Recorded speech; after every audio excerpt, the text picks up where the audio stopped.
This is the resume that got me placed in a core company even with a CGPA of 6.97. Core company समझ रहे हो ना, मतलब वो जो असली इंजीनियरिंग ब्रांचेस से जुड़ी होती है, जैसे इलेक्ट्रिकल, मैकेनिकल, सिविल, केमिकल और ऐसे ही दूसरी fields. And in this video I am gonna share my resume with you all and take you through the most important points to be kept in mind while making a resume, specially for a core company. अब मैंने दो resume बनाए थे, one for software companies and another for core companies. अब मैं placed core company में हुई हूँ, दो सॉफ्टवेयर में होना था, बट खैर छोड़ो. तो ये वीडियो में मैं तुम्हें अपना कोर वाला रेज्यूमे दिखाऊंगी. अगर तुम्हें सॉफ्टवेयर वाला भी देखना है तो नीचे कमेंट कर देना. अब वीडियो शुरू. हाँ, एक मिनट रुको. पिछले वीडियोस में तुमने मेरा कमेंट सेक्शन फ्लड कर दिया है पूछ के कि दीदी कौन सी कंपनी में जॉब लगी है, कितने का पैकेज लगा है. भाई थोड़ा पेशेंस रखो, सब बताऊंगी. बस एक बार ऑफर लेटर आ जाने दो, ठीक है. अब वीडियो शुरू करते हैं. तो ये है मेरा कोर वाला रेज्यूमे और ये रेज्यूमे मैंने कैनवा पे बनाया है. सो कैनवा पे काफी सारे रेडीमेड टेम्पलेट्स अवेलेबल है फॉर रेज्यूमे, तो उनमें से मैंने एक पिक किया था एंड उसको एडिट किया था.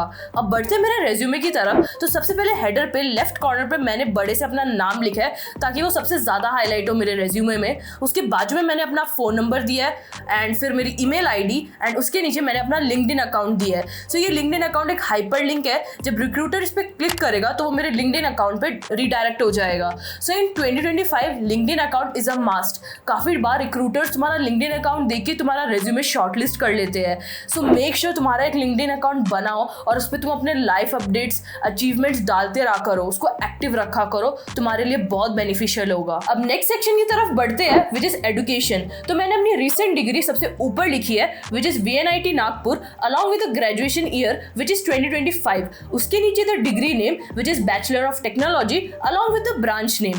अब उसके नीचे मैंने अपने क्लास 12th का स्कूल नेम एंड देन उसके नीचे मेरा क्लास 10th का school name along with the board name which was CBSE. अब हर डिग्री के बाजू में मैंने उसकी रिस्पेक्टिव CGPA या परसेंटेज लिखी है along with the timeline of that degree. अब बढ़ते हैं काफी इंपॉर्टेंट सेक्शन की तरफ जो कि है प्रोजेक्ट्स. अब ऑनेस्टली मुझे लगता है मेरा कोर कंपनी में सिलेक्शन मेरे प्रोजेक्ट्स की वजह से ही हुआ है. अब ऐसा नहीं है कि ये प्रोजेक्ट्स को बनाने के लिए मैंने अलग से टाइम निकाला हो, क्योंकि ये जो 3 प्रोजेक्ट्स आप देख रहे हैं ये मेरे कोर्स के ही प्रोजेक्ट्स हैं. मतलब हमारे प्रोफेसर्स ने हमें ये बनाने बोले थे through out my 3 years of offline college life. अब मैं एक एक करके आपको अपना प्रोजेक्ट बताती हूँ. तो पहला प्रोजेक्ट है password door lock project using Arduino उनो.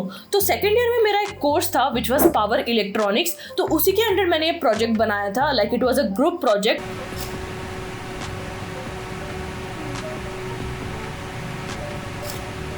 और मैंने हर प्रोजेक्ट को बुलेट पॉइंट्स में डिस्क्राइब किया है जो कि काफ़ी इंपॉर्टेंट है. आप भी ये ध्यान रखना.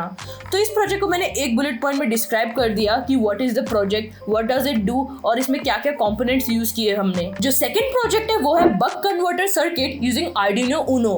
तो थर्ड ईयर में मेरा एक कोर्स था विच वॉज माइक्रो कंट्रोलर्स. तो उसी कोर्स के अंडर मैंने ये प्रोजेक्ट बनाया था which was again a group project. तो इस प्रोजेक्ट को मैंने 3 पॉइंट में डिस्क्राइब किया है. फर्स्ट वही as usual, what is the project, what does it do. अब इस प्रोजेक्ट को हमने ऑप्टिमाइज भी किया था using Schottky diodes and MOSFETs. तो वही मैंने सेकंड पॉइंट में लिखा है. अब थर्ड पॉइंट बहुत ज्यादा इंपॉर्टेंट है क्योंकि इसमें मैंने नंबर्स के साथ खेला है कि जो नंबर्स ऑप्टिमाइजेशन हुआ है, जैसे एफिशिएंसी ग्रेटर देन 90% हो गई है, रेजिस्टेंस लेस देन 10 मिलियम हो गया यूजिंग मॉसफेट्स. तो ये नंबर्स जो ऑप्टिमाइज हुए हैं वो देख के रिक्रूटर्स पे बहुत अच्छा इंपैक्ट पड़ता है. उनको लगता है कि एक एफिशिएंट प्रोजेक्ट है एंड हमने इस पर अच्छा काम किया है. सो आपके पास कोई भी प्रोजेक्ट अगर ऐसा नंबर वाला डेटा हो तो प्लीज डाल देना. अब जो ये तीसरा प्रोजेक्ट है ये मेरा फाइनल ईयर प्रोजेक्ट है विच इज स्टिल ऑनगोइंग. अब ऐसा होता है कि फाइनल ईयर में आपको एक प्रोजेक्ट बनाना कंपलसरी होता है एक प्रोफेसर के अंडर. लाइक 4-5 स्टूडेंट्स एक प्रोफेसर के अंडर एक प्रोजेक्ट पे काम कर रहे होते हैं फॉर द फुल ईयर. और जो मेरा टॉपिक था वो था hybrid floating solar photovoltaic system और ये टॉपिक भी हमें हमारे प्रोफेसर ने दिया था. सो जब मैंने ये रेज्यूमे बनाया था तब मेरा फाइनल ईयर जस्ट स्टार्ट ही हुआ था. तो हमने ये प्रोजेक्ट पे काम करना जस्ट स्टार्ट ही किया था, लाइक रिसर्च वर्क ही कर रहे थे. तो वही मैंने एक बुलेट पॉइंट में डिस्क्राइब कर दिया है. अब बढ़ते हैं नेक्स्ट सेक्शन की तरफ जो कि है अचीवमेंट्स. अब मेरे कोर में ऐसे कुछ खास अचीवमेंट्स थे नहीं, बस यही था कि मैंने 1-2 सब्जेक्ट में टॉप किया था अपनी क्लास में. बट देन मुझे लगा कि ये लिखने से इतना इम्पैक्ट नहीं पड़ेगा. सो बेटर है कि मैं अपना यूट्यूब चैनल के बारे में मेंशन करूँ, the community I have build over the months. But the problem was that कि मैं उसको मेंशन कैसे करूँ. Like I have a YouTube channel with this much subscribers, उतना सही नहीं रहेगा. सो मैंने आकाश मजूमदार सर को कॉन्टैक्ट किया. आप जानते होंगे वो बहुत बड़े यूट्यूबर है हमारे कॉलेज के ही. और उनसे पूछा कि उन्होंने अपने रेज्यूमे में अपने चैनल को कैसे मेंशन किया है. सो वो बहुत बहुत काइंड थे, उन्होंने अपना रेज्यूमे मुझे सेंड कर दिया। सो मैंने उनका रेज्यूमे रेफर किया और फिर अपने चैनल के बारे में लिखा कि like pioneer the growth of a YouTube channel to gain इतना व्यूज इन इतना months using critical market gap analysis. So इधर भी नंबर्स के साथ ही खेल है कि कितने व्यूज गेन किए, कितने मंथ्स में, कितने सब्सक्राइबर्स अटेन किए। एंड मोस्ट इंपॉर्टेंटली मैंने वो भी मेंशन कर दिया कि मैं कौन कौन से ब्रांड्स के साथ काम कर चुकी हूँ, जो कि काफ़ी अच्छा इंपैक्ट छोड़ेगा रिक्रूटर पे। एंड उनके बाजू में मैंने अपने चैनल का लिंक भी मेंशन कर दिया, which is a hyper link. अब नेक्स्ट सेक्शन आता है स्किल्स का। तो इसमें मैंने 2 पॉइंट्स लिखे हैं। First are the languages which I know, which are C++, C, HTML, CSS, SQL। अब इसके अलावा मुझे जावास्क्रिप्ट और React.js भी आता है, बट वो मोर टुवर्ड्स कोडिंग इंक्लाइंड हो जाएंगे, तो बेटर है कि मैं उन्हें कोर वाले रेज्यूमे में मेंशन ना करूँ।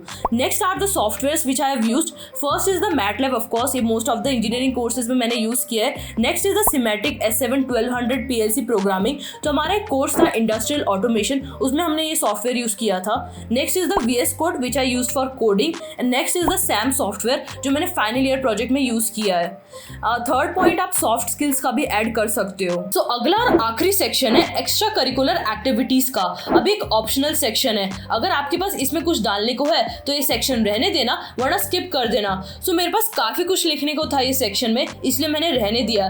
जैसे कि we won the basketball tournament at AIIMS Nagpur, जो मैंने आपको लास्ट वीडियो में दिखाया था। ऑल्सो मैं डांस क्लब के साथ IIT BHU गई थी to take part in their cultural fest, और फिर हम उधर 4th आए थे in the group dance category. उसका ब्लॉग भी मैंने डाला है, आई बटन पे आ रहा होगा, क्लिक करके देख लेना। ऑल्सो मैं अपने कॉलेज लाइफ के 3 सालों में all India inter NIT basketball tournament खेलने गई हूँ। पिछले 2 साल के ब्लॉग तो मैंने डाल दिए और इस साल का ब्लॉग भी जल्दी आने वाला है। ऑल्सो मेरे फर्स्ट ईयर में हमारे एंटरप्रेन्योरशिप सेल ने एक B-Plan कॉम्पिटिशन ऑर्गेनाइज किया था, विच वॉज इकोप्रेन्योर, और उसमें मेरा ग्रुप 3rd आया था। सो या that was all about my resume. I hope आपको काफ़ी इंसाइट्स मिले होंगे कि एक रेज्यूमे में क्या क्या मेंशन करना होता है, specially when you are applying for a core company. इसके बाद भी अगर आपके डाउट्स बच गए हैं तो बिंदास कमेंट सेक्शन में पूछ लेना, मैं सबको रिप्लाई कर दूंगी। और अब जो नेक्स्ट वीडियो आ रही है वो मेरे इंटरव्यू एक्सपीरियंस पे आ रही है। मैं सब बताऊंगी कि मेरे से कौन से क्वेश्चंस पूछे गए, क्या एक्सपीरियंस था। सो बहुत ज़्यादा गाइडेंस मिलने वाली है आपको, बहुत इंफॉर्मेटिव और मज़ेदार वीडियोज़ आने वाले हैं, इसलिए सब्सक्राइब करके रख लेना चैनल को, आपका ही भला होगा। Till then keep hustling. फिर मैं मिलती हूँ अगले वीडियो में। Bye bye.